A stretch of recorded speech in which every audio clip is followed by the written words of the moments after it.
Tu entends ce bruit? Il y a un bruit là que je n'arrête pas d'entendre et c'est juste insupportable. Bon, c'est un exemple d'hypersensibilité, le sujet que nous allons aborder aujourd'hui. Je vais te dire un peu comment est-ce que je vis mon hypersensibilité et qu'est-ce que je mets en place pour que ça devienne plus quelque chose qui soit porteur qu'un handicap. Et également, comment est-ce que toi tu peux faire par rapport à ton hypersensibilité. Donc je t'invite à t'installer confortablement et c'est parti.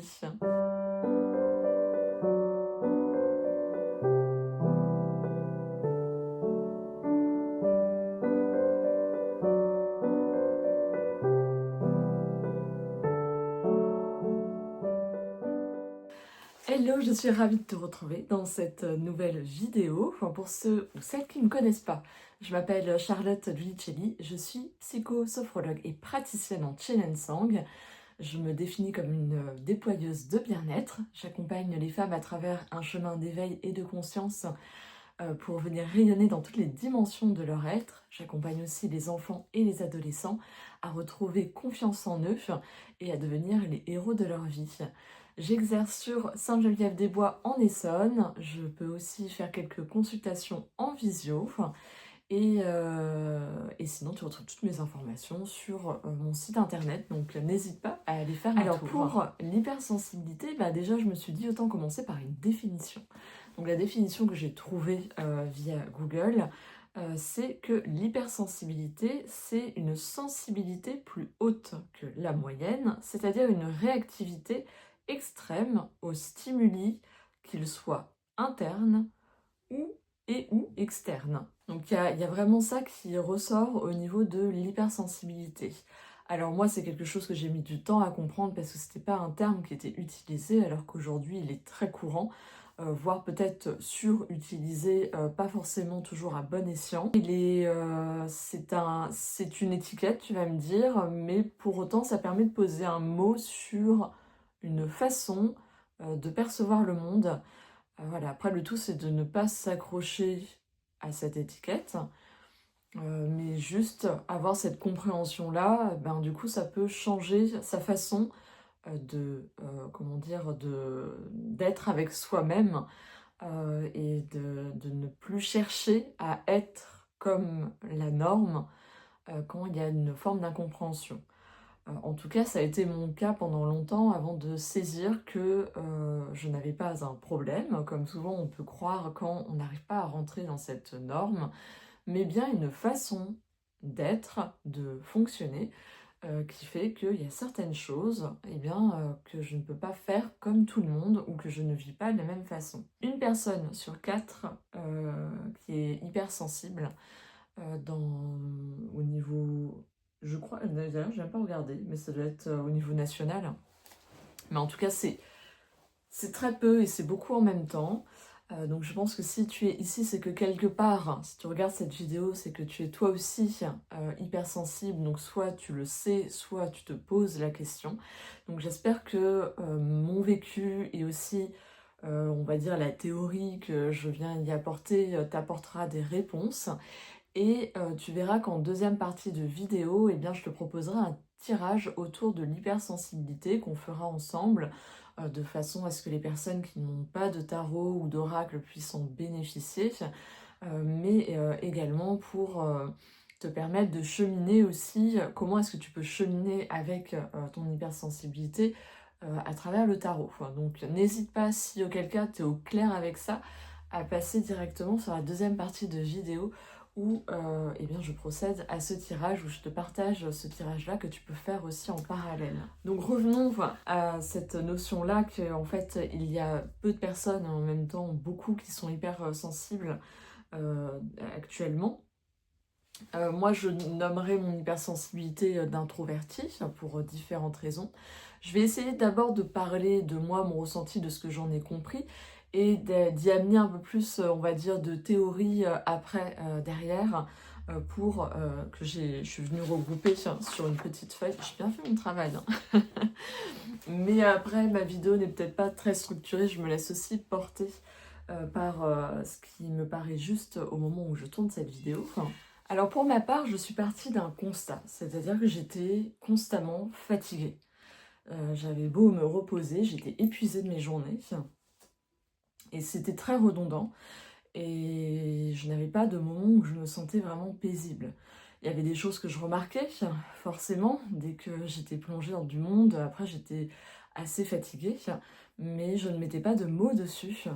Et du moins, c'est de là qu'est partie une compréhension, notamment aussi un changement de métier et qui, du coup, m'a fait comprendre à quel point ce que le lieu, le contexte de travail dans lequel j'étais n'était pas adapté à mon hypersensibilité, même si elle me servait aussi d'une certaine façon.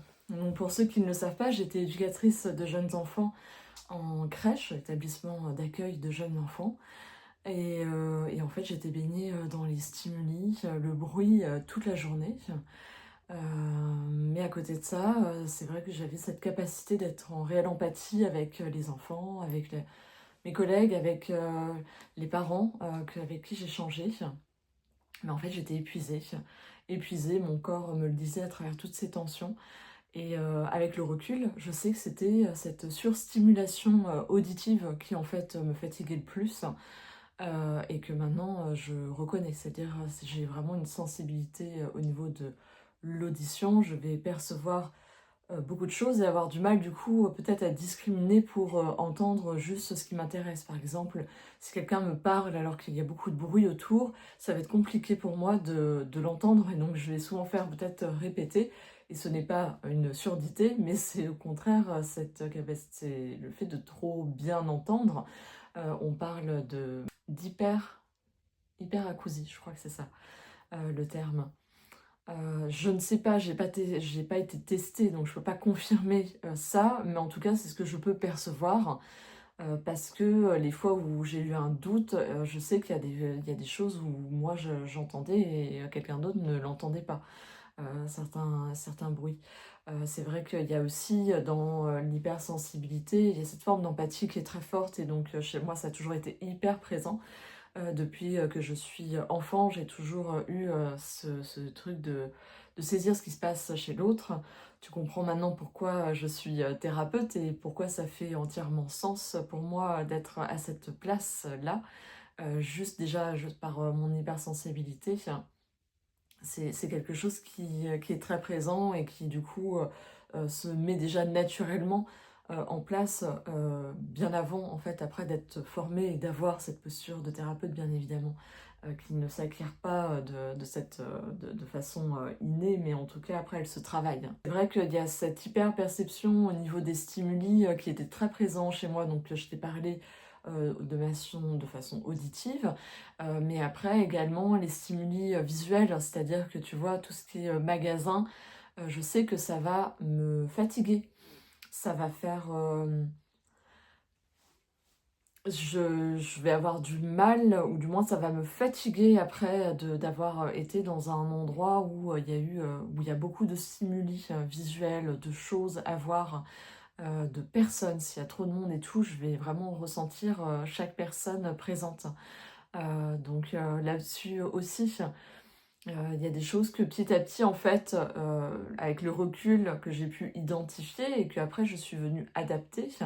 Donc je t'ai parlé de mon métier, que du coup j'ai adapté en tant que thérapeute, bah, du coup je travaille seule, ce qui me correspond mieux, je choisis l'environnement dans lequel je veux travailler, comment est-ce que je veux travailler.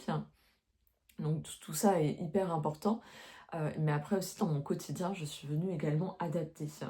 Aussi vraiment, alors ce que j'ai pu lire et tout, que j'ai trouvé hyper intéressant, cette notion que l'hypersensibilité, notamment quand on est introverti, il y a toujours le risque de s'isoler du coup au final par peur d'être trop exposé et du coup on peut se couper de certaines situations et c'est vrai que c'est un point de vigilance à avoir de ne pas se fermer à certaines situations, je sais pas, un concert, tu vois, ce genre d'endroit où il y a beaucoup de monde, un festival, un salon,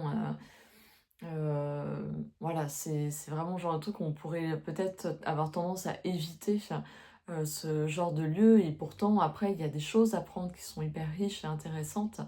En fait, c'est à aménager, tout simplement, quand on comprend ce côté-là, on vient aménager les choses, hein. Donc ça, je te dirai un petit peu après quelques pistes que moi j'ai pu mettre en place. Et il y a aussi le fait d'être dans cette... Il y a aussi une forme d'intuition qui est assez présente, qui peut être très vive, et qui peut aussi générer le fait de ressentir les choses un peu plus fortement, une forme d'éparpillement, voire de procrastination. Et c'est là où c'est vrai que je reconnais que c'est important d'avoir... alors je pense que c'est pas que pour les hypersensibles, hein, mais pour autant c'est quelque chose qui ressort, cette forme d'autodiscipline pour éviter de s'éparpiller et être partout et nulle part à la fois. Aussi parce que quand il y a une hypersensibilité, il y a aussi un imaginaire très foisonnant aussi, une pensée très présente, un monde intérieur très riche, qui peut du coup voilà, générer cette procrastination et du coup cet éparpillement aussi qui peut être là. Et c'est là où c'est important quand il y a ce côté-là d'être organisé, de peut-être se poser un cadre, un rituel pour que les choses se fassent et qu'on ne se retrouve pas en fait à faire du surplace ou à ne rien faire du coup au final parce que trop de choses. Donc c'est vrai qu'à un moment donné, je sais, par le passé, quand j'étais même enfant, j'étais très rêveuse, j'étais plutôt... j'aimais bien, on va dire, la solitude. Ça m'allait très bien aussi, comme j'aimais les interactions, mais me retrouver seule, c'était pas du tout un souci. Maintenant, je comprends que c'est un besoin. Qu'en fait, ça répond à un besoin. Ce besoin d'isolement, en fait, c'est quand il y a eu trop de stimuli, trop de choses, et ben, il y a ce besoin un peu de me retrouver seule pour me ressourcer, me recharger. Un peu recharger les batteries en quelque sorte, pour de nouveau être en ouverture. Mais si tu veux, cet isolement permet d'intégrer, de digérer un peu de tout ce qui s'est passé, tout ce qu'on a pu ressentir. C'est vraiment comme ça que je le vis, ce besoin de digestion, il est vraiment important. Et il se passe par le fait d'être seul. c'est...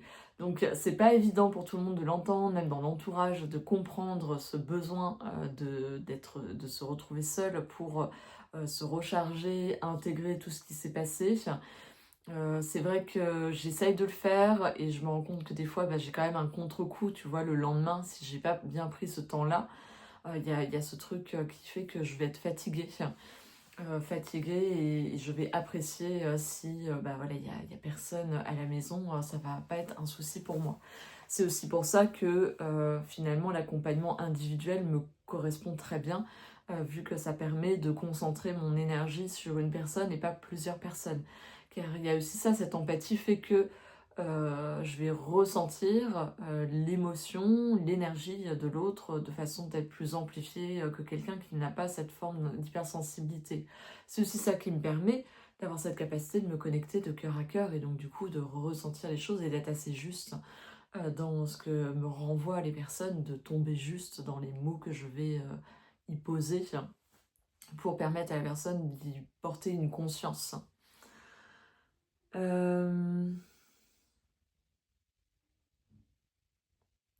Donc, je vais te parler un petit peu de ce que je mets en place pour cette hypersensibilité. Pour moi, c'est quelque chose qui se réajuste constamment en réalité, parce que forcément, mon énergie n'est pas la même en fonction des saisons, en fonction de là où j'en suis dans mon cycle, en fonction de ce qui se passe. Est-ce que j'ai tout le monde à la maison? Est-ce que j'ai une période intense de travail? Est-ce qu'il y a des événements? Je suis en formation ou autre? Voilà, tout ça va aussi faire que ça va tout constamment se rejouer. Les tips comme ça, en tout cas, qui ressort pour moi dans des choses du quotidien, ça va être notamment le fait de pratiquer la sophrologie. C'est-à-dire que la sophrologie, ça m'a permis d'avoir cette capacité à venir m'apaiser, à venir relâcher, tu vois, tout ce qui s'est passé, à venir intégrer finalement un peu tout ce qui a pu se passer. Et c'est aussi récupérer du trop-plein de stimuli vécus ou du stress que ça peut venir générer. C'est vraiment une pratique qui a un réel soutien, je trouve, quand on est hypersensible au quotidien. Le fait de connaître tous ces outils-là, et on peut venir vraiment se régénérer, se ressourcer pleinement à travers ces pratiques-là, que ce soit en lien avec la respiration, la visualisation, cette connexion corps-esprit qui se fait. En tout cas, pour moi, c'est une vraie aide et c'est aussi en l'occurrence que je peux transmettre dans mes accompagnements. Autre tips aussi, c'est le fait d'adapter aussi. Donc comme je disais, là mon travail je l'ai adapté, donc c'est beaucoup mieux par rapport à mon hypersensibilité, mais de façon très concrète aussi dans le quotidien, je vais plutôt choisir pour faire mes courses d'aller dans les périodes creuses où il y a moins de monde, ou peut-être quand ils mettent pas de musique. Je vais plutôt privilégier aussi le drive ou la livraison pour éviter en fait ce type de lieu. Ça ne veut pas dire que je ne fais jamais les magasins, juste du coup si auquel cas je le fais sur une période où il y a du monde, et bien après ça va me demander d'avoir un sas de solitude pour venir me détendre, respirer, me reconnecter à la sensation aussi, à reconnaître à ce qui est, bien évidemment. Il y a aussi des choses, alors c'est quelque chose que j'ai jamais testé, mais c'est vrai qu'il me vient à l'esprit, tu vois, les casques anti-bruit. C'est vrai que c'est des choses que j'ai mis en place pour mes enfants, mais que j'ai pas testé pour moi. Pourquoi pas? S'il y a quelqu'un qui a testé, n'hésite pas à me le dire. J'ai un peu l'appréhension de, un peu comme les boules caisses, de me retrouver à trop entendre mon intériorité en termes de physiologique, le cœur qui bat, voilà, les petits bruits, la respiration et tout ça. Je ne sais pas si c'est quelque chose qui serait apaisant pour moi, mais je vais apprécier des bruits blancs. Ça oui, j'aime en mettre en fond des fois des bruits blancs, comme des fois je vais aimer vraiment le silence. Autre tips, eh bien ça sera aussi d'organiser la journée en fonction de ça aussi. C'est-à-dire dans les transports, clairement moi le casque c'est ce qu'il y a de mieux quoi. Pour ne pas être en survigilance par rapport à tout ce qui m'entoure, de capter le mal-être d'un tel, de la fatigue de trucs. Ça va un peu diminuer, on va dire, cet aspect-là qui peut être prégnant. Aussi, j'ai appris énergétiquement à me protéger pour pas me retrouver à digérer des choses, des émotions de tout le monde, en quelque sorte, en plus des miennes. Après, je vais avoir beaucoup de rituels. Mon rituel matinal est hyper important pour moi, vu qu'il me permet d'être dans ce respect de mon rythme intérieur et de réveiller en douceur mon corps, mon esprit. Donc ça va se faire à travers des étirements, accompagné de la respiration, à travers tirer une carte, venir méditer dessus, venir ressentir et mettre cette bulle de protection pour me protéger de tout ce qui pourrait être néfaste durant ma journée, pour mon corps, mon esprit et mon âme. Tu vois, ça va être toutes ces petites choses-là, ça va être des fois de prendre des fleurs de bac. Les fleurs de bac, c'est un remède qui est naturel, si tu ne connais pas, et qui permet d'agir uniquement sur le corps émotionnel, donc sur ce qui peut être en déséquilibre émotionnellement. Donc des fois, je vais me créer une synergie et pouvoir le faire. Donc je suis aussi conseillère en fleurs de bac, donc c'est vrai que ça m'aide aussi moi, comme ça aide les femmes, les enfants et les adolescents qui viennent me voir. Est-ce que je peux mettre d'autres en place? Après, ça va être aussi les écritures du matin, de temps à autre, quand ça se présente, je le fais. Ça va être ces moments de journaling où je vais être en introspection, ça me fait énormément de bien. Voilà, c'est des choses que j'ai repérées au fil de temps, donc en fait, il ne faut pas hésiter à tester différentes choses pour voir qu'est-ce qui te correspond et qu'est-ce qui est bénéfique du coup pour créer cet équilibre du ni trop ni trop peu. Donc le trop stimuli ou pas assez stimuli aussi, donc il y a aussi ça. Et la connexion à la nature, bien évidemment, est très très importante vu qu'elle vient vraiment ressourcer et régénérer. Donc ça, il ne faut pas hésiter à l'utiliser également. Donc voilà, s'il y a d'autres choses qui me viennent, je le partagerai. Mais en tout cas, on va dire c'est dans les grandes lignes, c'est ça. Donc je regarde un peu ce qui était noté pour te le partager d'un point de vue plus théorique. Mais c'est vrai qu'il y a cette notion d'un monde intérieur très riche et d'une grande sensibilité du coup aux stimuli, aux émotions, aux environnements et à tout ce qui peut se passer autour de soi et qui vient toucher un peu plus profondément. Donc il y a vraiment cette capacité à être dans son monde intérieur, à analyser, à approfondir, à développer, à aimer aussi les discussions profondes, beaucoup plus que des discussions où on reste en surface. Il y a cette notion de grande sensibilité émotionnelle. C'est vrai que le fait de ressentir les choses très fortement, mais c'est aussi ressentir les siennes, bien sûr, de manière plus intense, mais également celle des autres. Cette perception de venir ressentir ce qui se passe pour l'autre aussi, donc qui est en lien avec l'empathie. Un besoin de calme et de solitude, comme j'ai pu t'en parler beaucoup, parce que voilà, les sollicitations prolongées peuvent devenir épuisantes à la fin, donc ce besoin de se ressourcer pour retrouver l'équilibre. Le fait d'être assez sensible, donc ça peut différer d'une personne à une autre, hein, c'est-à-dire que certains vont être hyper sensibles au bruit, d'autres peut-être plus à la lumière, à la luminosité, des fois c'est aux odeurs, à une ambiance, donc ça va être amplifié, donc c'est vrai que ça peut être propre à chacun, et donc ça va venir du coup adapter. Si tu as une hypersensibilité à la luminosité, bah, tu vas peut-être porter des lunettes de soleil, tu vas peut-être fermer les rideaux ou fermer les volets pour que ce soit plus confortable pour toi. Donc oui, ça a tendance à la profondeur, venir ressentir les choses, avoir un peu de mal quand ça va trop vite aussi. Il y a aussi cette notion de grande intuition, comme je te disais, le fait d'être à l'écoute de ces ressentis, eh bien ça vient développer cette intuition-là. Donc bien sûr, cette fatigue émotionnelle qui peut être présente, et on peut se sentir vite fatigué, et c'est vrai que je le reconnais, quoi. J'ai pas forcément une histoire de besoin de sommeil plus que d'autres, je pense que je suis dans une moyenne, mais effectivement il va y avoir cette fatigue qui va être très présente, le fait d'être très en lien avec les personnes qui peuvent m'entourer. Et c'est vrai que très souvent on peut le voir comme une faiblesse, et c'est là où c'est vrai que c'est important d'être attentive à ça et de pas se laisser du coup y voir un handicap, mais plutôt en faire une force, hein. C'est toujours pareil, hein. De toute façon une qualité peut être un défaut, et inversement. Donc c'est aussi ce côté-là. La première chose, je pense, à faire, c'est de reconnaître cette hypersensibilité. Si déjà soi-même on reconnaît son hypersensibilité, eh bien forcément ça va venir aider, c'est-à-dire que ça va permettre aussi aux autres d'avoir cette compréhension-là.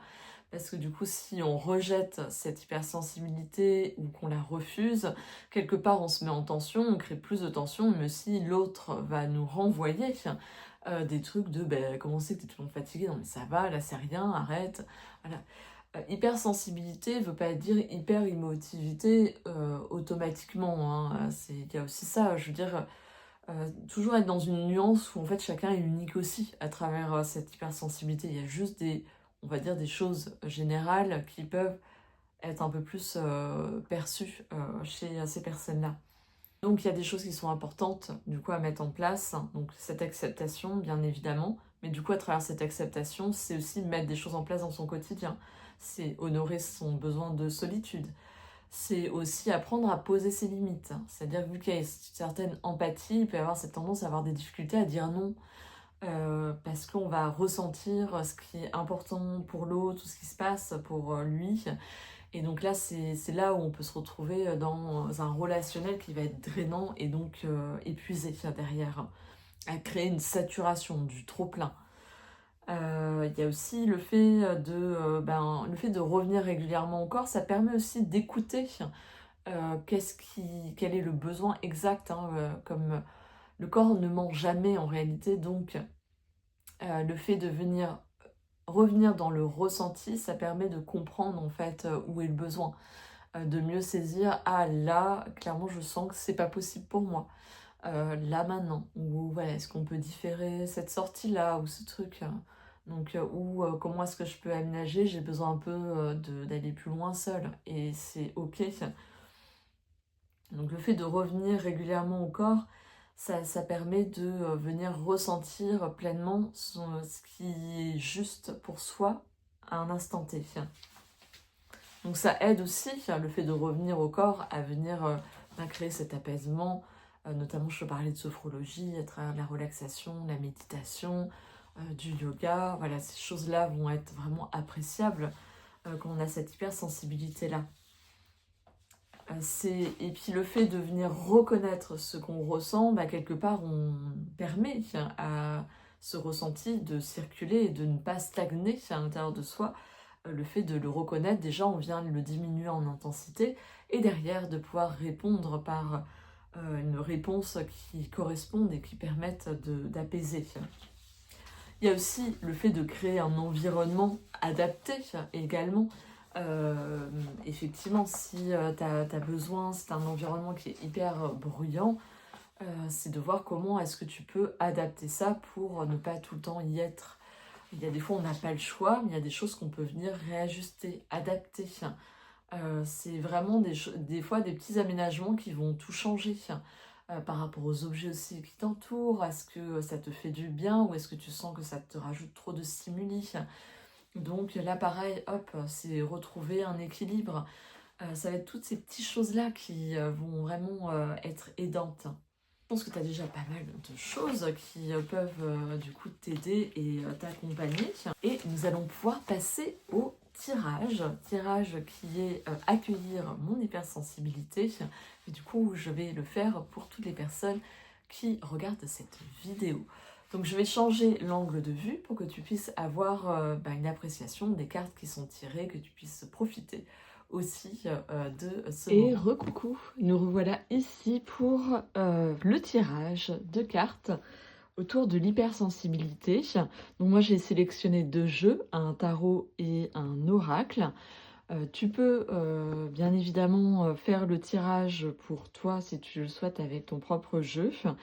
Sinon, sache que je poserai l'intention que ce soit pour toutes les personnes qui viennent regarder cette vidéo. Nous allons voir avec le tarot des esprits de la forêt enchantée. Déjà, j'ai choisi donc ce tarot notamment par rapport aux illustrations en lien avec la saison qu'on est en train de traverser, mais aussi il y a quelque chose de très poétique et de très doux dedans, que je trouvais tout à fait approprié par rapport à ce tirage. Donc c'est dans un petit pochon. C'est un jeu mass market de Vega que tu peux retrouver à 28 €. Et j'aime beaucoup en fait l'artiste qui a fait les illustrations. C'est Merale Allwood. Je ne sais pas si je le prononce bien, mais en tout cas, voilà, j'y suis sensible. J'aime bien la suivre sur Instagram et tomber du coup sur ses illustrations. Tu as un livret assez complet et illustré. Donc ça te permet soit d'avoir un message un peu plus développé, soit avoir en bref. Et plus en détail juste ici. Et ouais, non, ça, je crois que c'est comme ça. Et c'est classé par type, donc les numéros. Et à chaque fois, tu retrouves, les reines sont toutes ensemble, enfin, voilà, etc. Tu as un endroit où tu peux écrire. Donc on va se le garder de côté parce que ça peut être utile. Le dos de carte est réversible. Il a des tranches dorées. Ça fait un moment que je l'ai, celui-ci. Et nous avons ce type d'illustration. J'espère que tu vois bien. Je regarde un peu sur le retour. Ouais, ça va. Voilà, il y a un côté presque conte. Il me semble que c'est elle aussi qui a fait. Il y a un tarot sur les contes. Et j'ai l'impression que c'est aussi la même illustratrice. Donc... voilà, les personnages sont très expressifs. On a une tonalité beaucoup sur du vert. Il y a ce côté magique aussi, un peu les contes et légendes de la nature. On retrouve cette sagesse. Presque, ça me fait penser un peu à un côté très druide avec des elfes, des fées, tout ce qui peut se passer dans une forêt. Et donc, je l'ai associé à l'oracle de la sagesse des arbres. Les illustrations, je trouve, me font un peu penser dans le style à celle du tarot des esprits de la forêt enchantée. Et donc là aussi, ça fait longtemps que je l'ai et je l'aime bien. Voilà, c'est un jeu comme ceci. Il est classé par famille de catégorie. Et tu vois, voilà, il ressemble pas mal. Alors, est-ce qu'il y en a beaucoup qui sont à l'envers ou c'est juste... Ok, donc en fait, c'était juste les 2 premières cartes. Non, même pas. Hop, je vais essayer de le mettre à l'endroit. Tac, et on va les regarder ensemble. Voilà, chaque arbre a une sagesse à nous transmettre et je trouve que du coup, il va très bien avec ce tarot. Je pense que les messages entre les deux vont matcher, vont se compléter. C'est très joli. Là, on retrouve les fleurs comme si ça se répondait. La grenade avec la force, il y a un côté très une énergie féminine dedans. Regarde, on retrouve le cerf en bas du séquoia géant et on le retrouve ici. Ça se répond, c'est pas mal. Voilà, je les avais, je savais, enfin, j'ai pas eu l'occasion de faire de tirage avec ensemble. Je sais qu'ils vont très bien ensemble là comme ça en termes d'illustration, mais je pense aussi en termes de message, clairement.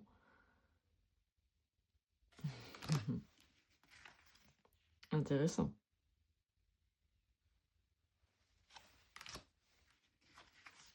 Donc voilà, nous allons du coup utiliser l'oracle peut-être plus, je vais voir de quelle façon je vais l'utiliser. En priorité, le tarot. Donc, par rapport au tirage que nous allons faire, je te mets le tirage en visuel et je te le dis aussi à l'oral. C'est un tirage en 4 cartes. Le premier représente en fait l'hypersensibilité qui est, on va dire, mise à jour là aujourd'hui. Donc mon hypersensibilité aujourd'hui, comment elle se manifeste en ce moment dans ma vie. La deuxième carte, c'est ce qui demande à être entendu. Qu'est-ce qui cherche à s'exprimer à travers mon hypersensibilité? En gros, ça veut dire ça, ce qui demande à être entendu. La carte 3, c'est le cadeau de mon hypersensibilité. Qu'est-ce qu'elle me permet? Qu'est-ce qu'elle m'offre? Et en 4, c'est comment mieux l'accompagner au quotidien. Donc, qu'est-ce que je peux mettre en place au quotidien pour mieux accompagner cet aspect, cette facette de ma personnalité. C'est vrai que je me suis vraiment focusée sur l'hypersensibilité. Pour moi, c'est vraiment une facette, bien évidemment, car après, il peut y avoir d'autres choses qui font de qui nous sommes. J'ai pas parlé, parce que c'est vrai que souvent l'hypersensibilité peut être associée à la neuroatypie, pas obligatoirement. Moi, pour ma part, il y a de la dyslexie. Pour d'autres, il peut y avoir des troubles de l'attention aussi, ou d'autres du haut potentiel, ou des choses comme ça.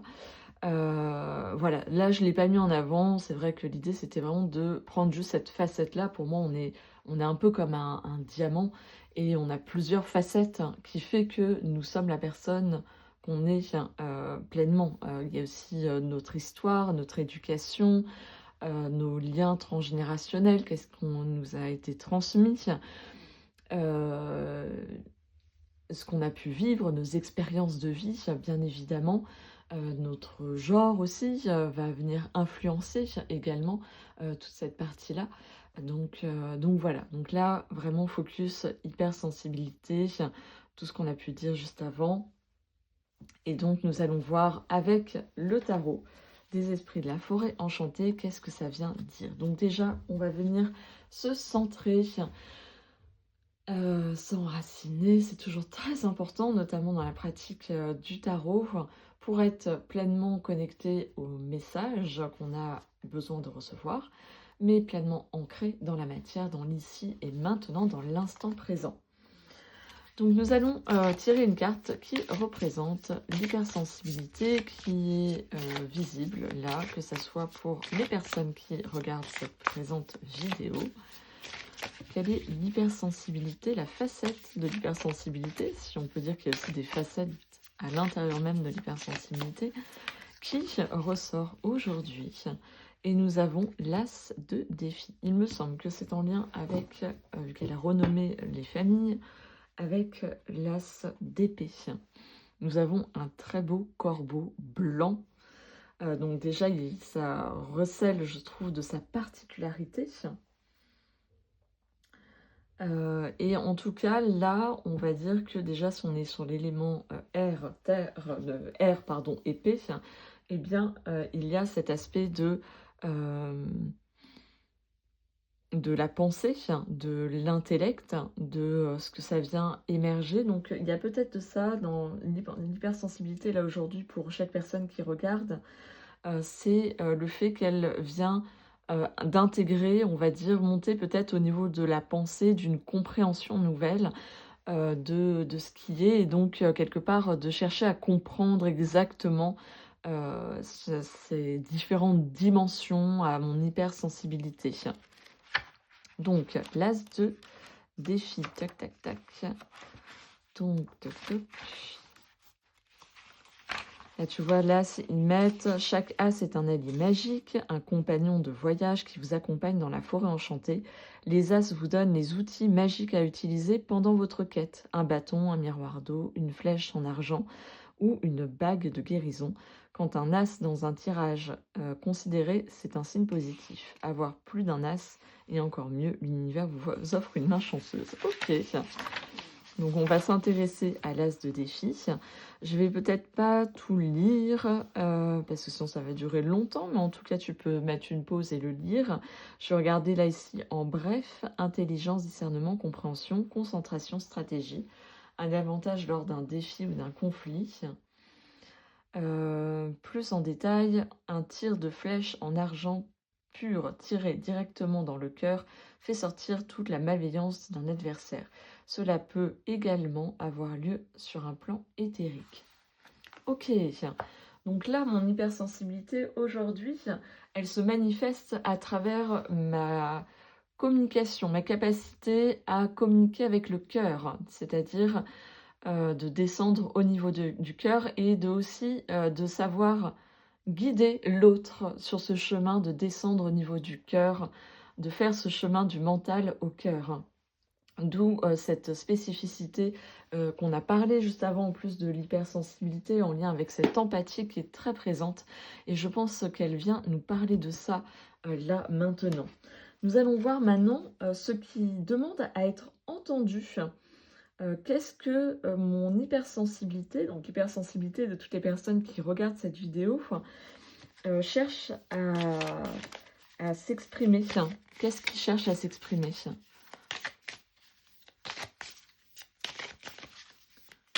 Qu'est-ce qu'elle cherche à dire, cette hypersensibilité? Voilà, qu'on vient d'écrire juste au-dessus, juste avant. Qu'est-ce qu'elle cherche à exprimer?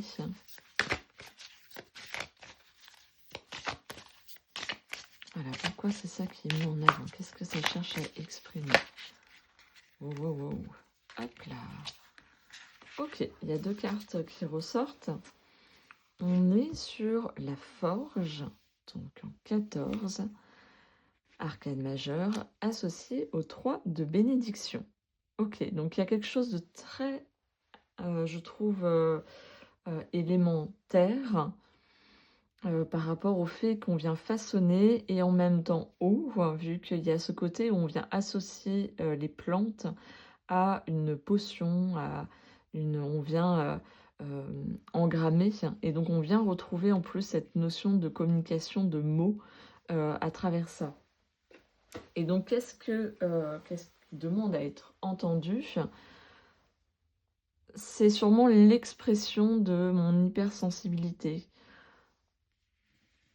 Qu'est-ce qu'elle vient me dire? On va regarder le 15 de forge.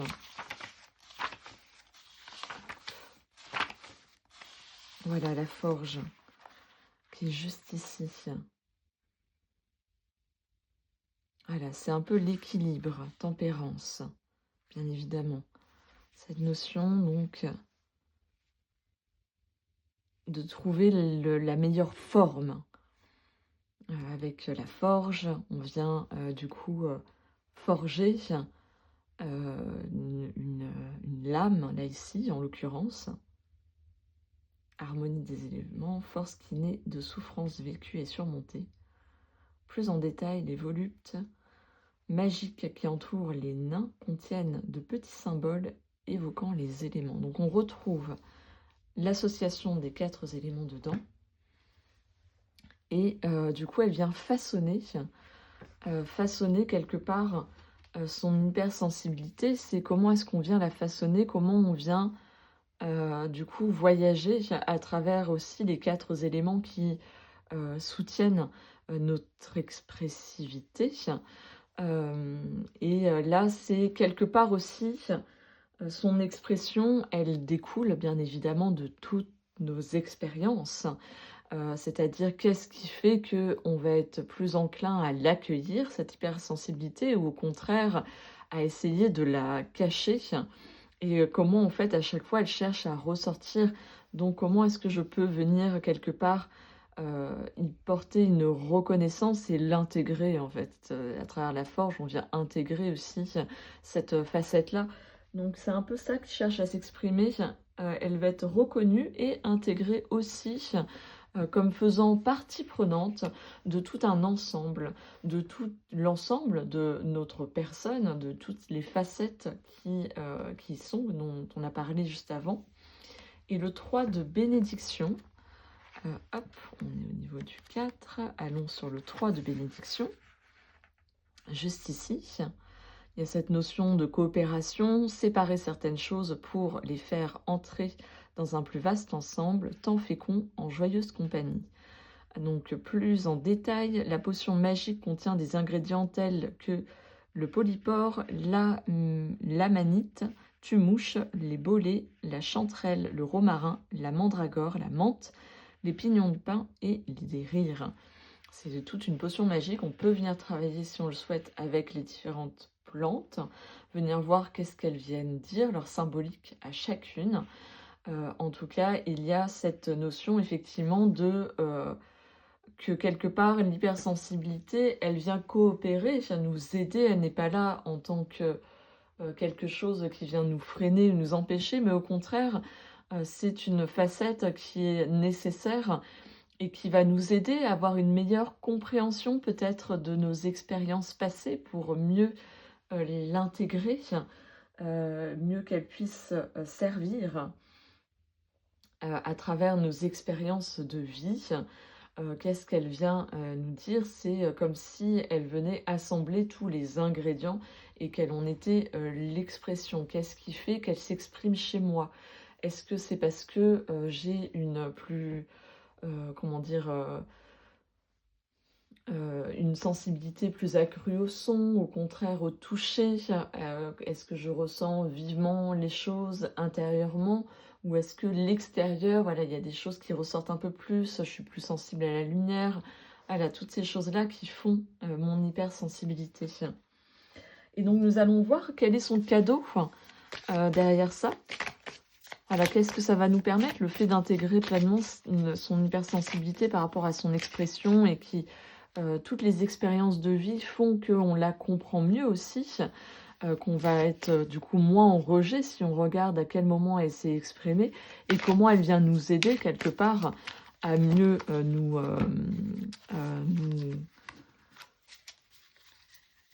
à mieux être en accord avec nous-mêmes, à mieux être alignés avec qui nous sommes.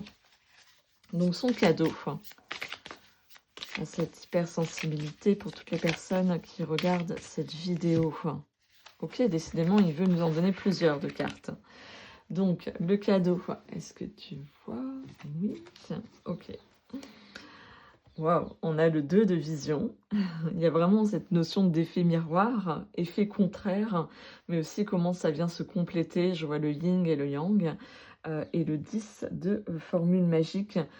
Cette notion de venir accueillir toutes ces facettes, elle nous permet d'incarner différents niveaux aussi de compréhension du monde qui nous entoure.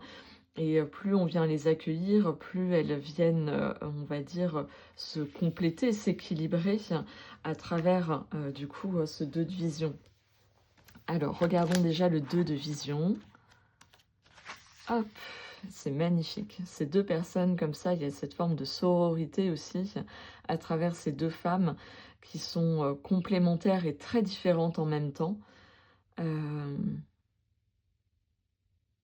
Donc le cadeau, c'est que si on la reconnaît, elle devient quelque part notre meilleur allié, cette hypersensibilité dans notre quotidien, dans nos relations, dans notre connexion à plus grand que nous, à travers notre spiritualité, notre communication bien évidemment. Et ce 10 des formules magiques, hop, les 10, ils sont là. Eh bien, elle nous permet justement d'éviter de tomber dans les travers, c'est-à-dire de nous épuiser, parce que c'est le problème, c'est quand on la reconnaît pas, quand on fait pas un allié, eh bien, on peut tomber très vite dans de l'épuisement, du burn-out, se sentir mis à l'écart, se sentir du coup, ben, en fait, se demander si on n'a pas un problème et donc d'être dans un rejet d'une part de soi-même. C'est vraiment ce qu'elle vient nous dire, donc c'est quelque part, voilà, ce qui se passe si on n'est pas à l'écoute, si on est dans la lutte vis-à-vis de notre hypersensibilité. Et là, qu'est-ce qui se passe quand on en fait un allié? Il y a quelque chose qui vient s'équilibrer pleinement. Et enfin, comment mieux l'accompagner au quotidien? Voilà, cette hypersensibilité, comment est-ce qu'on va mieux l'accompagner au quotidien? Donc pour toutes les personnes qui regardent cette vidéo, comment elles peuvent mieux accompagner leur hypersensibilité au quotidien? C'est elle. Oh, ok. Nous avons ici le diable. 13. Non, pas le diable, pardon, la mort. Il me fait penser au diable, lui, plutôt. Hein.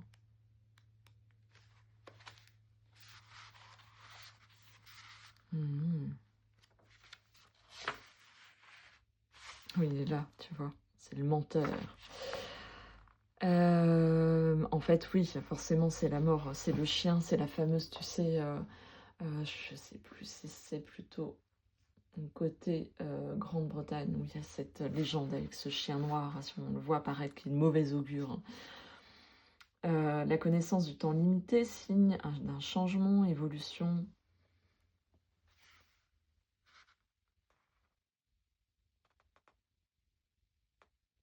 Ok.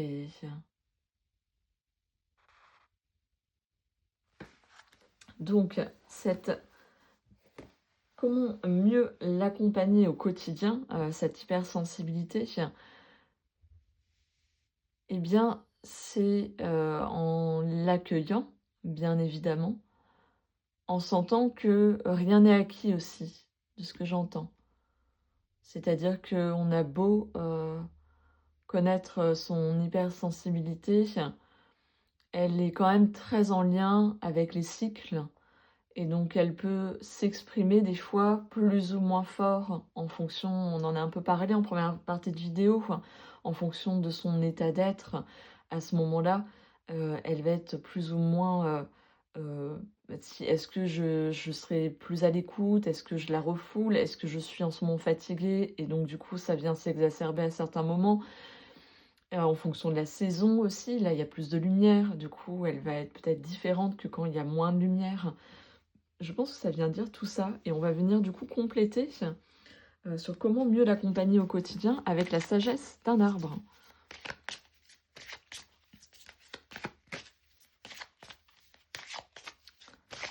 Alors, c'est peut-être en la reconnaissant et en notant ses nuances en fonction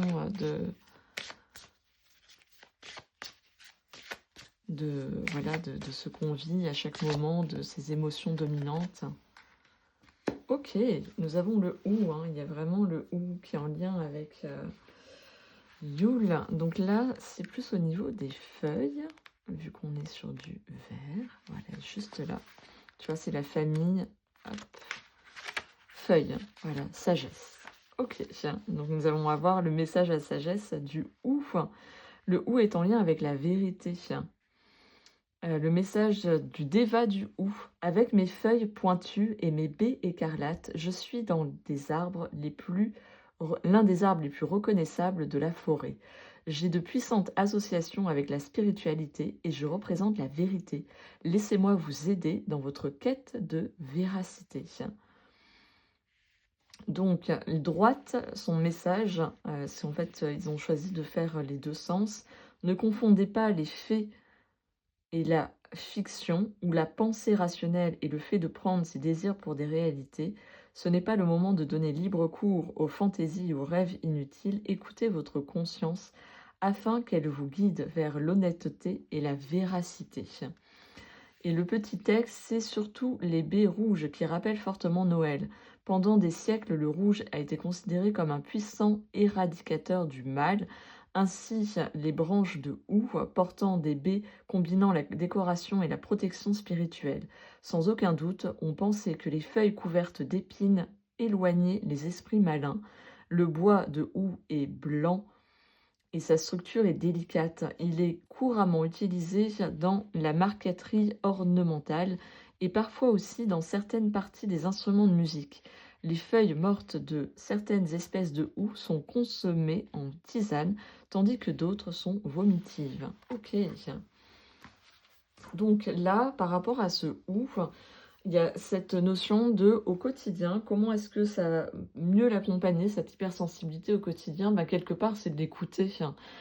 C'est dans le sens où, comme je te disais, dès que tu redescends dans la sensation du corps, ton corps, il ne ment pas. Donc, c'est vraiment aller de l'émotion qui s'exprime, aller dans le corps, l'expression de qu'est-ce qui se passe dans le corps. Est-ce qu'il y a une tension? Est-ce que c'est plutôt léger? Est-ce que c'est dur? Est-ce que c'est mou? Est-ce que c'est doux? Est-ce que c'est... Voilà, ça pique. C'est vraiment prendre en considération ça et sentir que là, maintenant, c'est pas juste pour moi de le faire, je suis pas en état, ou au contraire, c'est le bon moment et j'ai cet élan-là intérieur, cet élan du cœur qui s'exprime. Donc, il y a aussi cette notion de d'arrêter que le mental, des fois, puisse prendre le dessus, de dire: «Allez, c'est bon, t'exagères, c'est rien, tu peux y aller». Enfin, tu vois, ce genre de discours qui finalement, vient, minimiser ce que tu peux concrètement ressentir, comme si tu refoulais, du coup, cette partie de toi-même.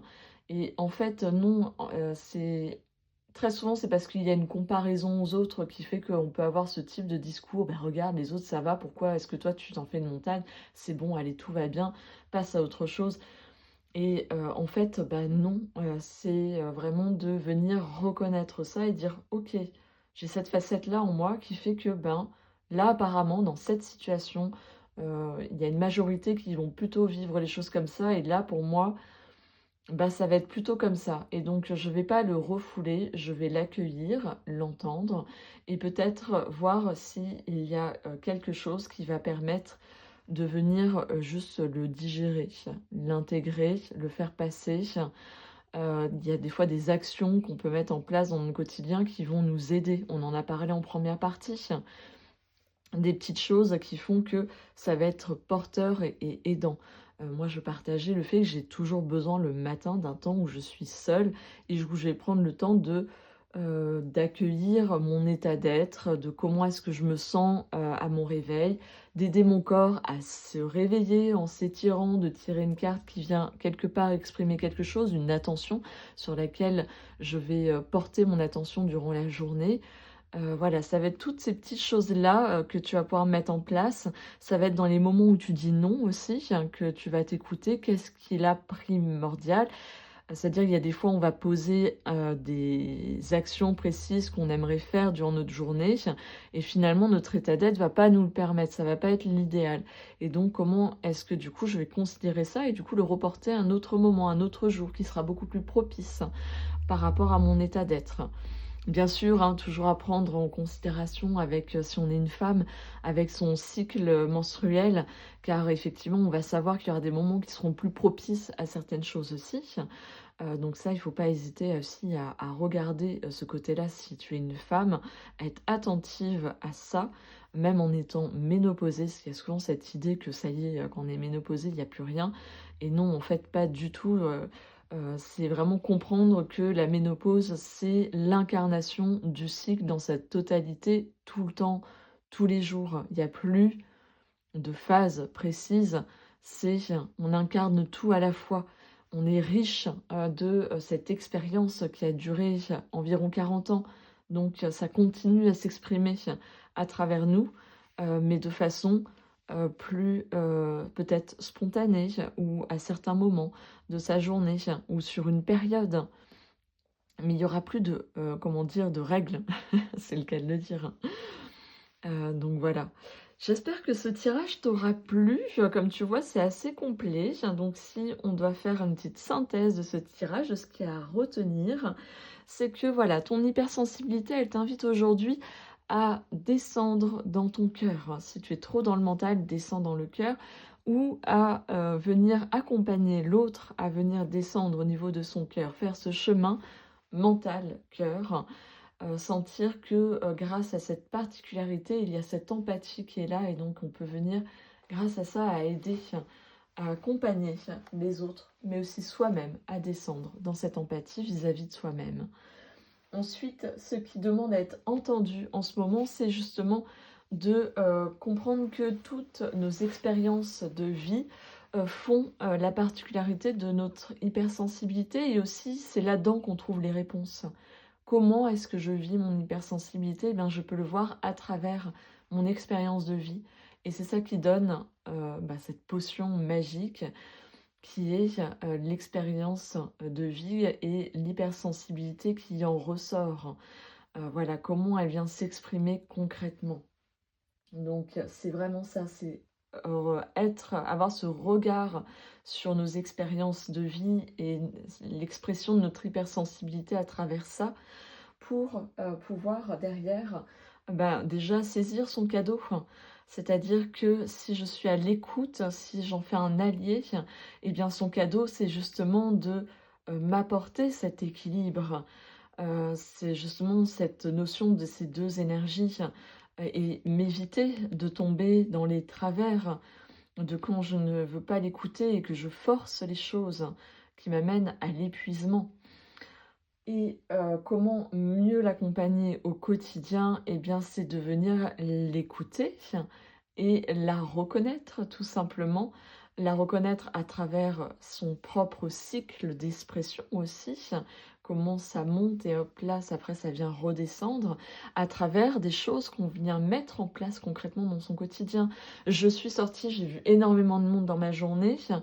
Je sais que, mon hypersensibilité fait que là, ça va me fatiguer, donc il va falloir que je me repose derrière, que je prévoie une plage où, il n'y a personne, où je ne prévois rien, mais juste de venir intégrer tout ce qui s'est passé. Peut-être en écrivant des gratitudes sur ces rencontres, peut-être en venant faire un tirage de cartes pour venir voir qu'est-ce que ça m'a permis de comprendre, d'apprendre sur moi-même. Qu'est-ce que les opportunités que ça vient de m'ouvrir pour venir un peu méditer dessus et digérer tout ça, pour pleinement l'intégrer et après me reposer, avoir une bonne nuit de sommeil réparatrice derrière, tout en étant riche de cette expérience et en ayant, du coup adapté l'après avec un vrai espace où on se retrouve seul, si tu es dans une hypersensibilité, d'introverti. Et voilà, j'espère que, cette vidéo, t'aura plu et t'aura permis de poser un regard sur ton hypersensibilité, de voir où est-ce que tu en es par rapport à ça. Est-ce que c'est quelque chose que tu reconnais pleinement et dans lequel tu es attentif et peut-être que tu pourras aller plus loin pour voir qu'est-ce qu'elle a besoin en ce moment, ton hypersensibilité? Qu'est-ce qui serait nécessaire à venir réajuster là, en ce moment, pour ce printemps? Ou est-ce que justement, tu commences à saisir que tu as sûrement cette facette-là à l'intérieur de toi, mais que jusqu'à maintenant, tu étais dubitative peut-être par rapport à ça ou tu voulais pas la reconnaître et que là quand même, il y a quelque chose qui, fait sens par rapport à des vécus, à des situations et donc tu vas du coup être plus attentive à ça et peut-être du coup considérer, préserver, reconnaître les moments où tu as besoin de te retrouver seule pour venir intégrer tout ce qui s'est passé ou les moments où, tu sens que ça vient te toucher, comment ça vient s'exprimer pour toi, du coup, enfin et reconnaître ça, c'est-à-dire à partir du moment où on reconnaît l'émotion, elle perd en intensité aussi. Et du coup, il y a quelque chose qui est de l'ordre de l'apaisement qui peut déjà s'installer, s'exprimer. Voilà. Dis-moi en commentaire si cette vidéo, t'a plu déjà, qu'est-ce qu'elle t'a apporté? Et peut-être que je donnerai une suite par rapport à l'hypersensibilité, ça peut être intéressant, peut-être en te partageant, ce qui me vient à l'esprit, des tarots et oracles qui pour moi sont adaptés à quelqu'un qui a cette facette de l'hypersensibilité.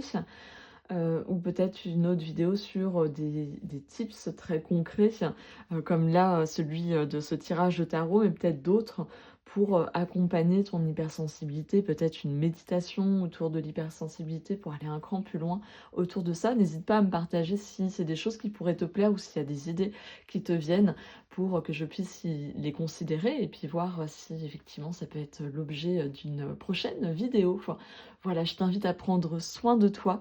Je te dis à très bientôt pour d'autres vidéos. Ciao, ciao!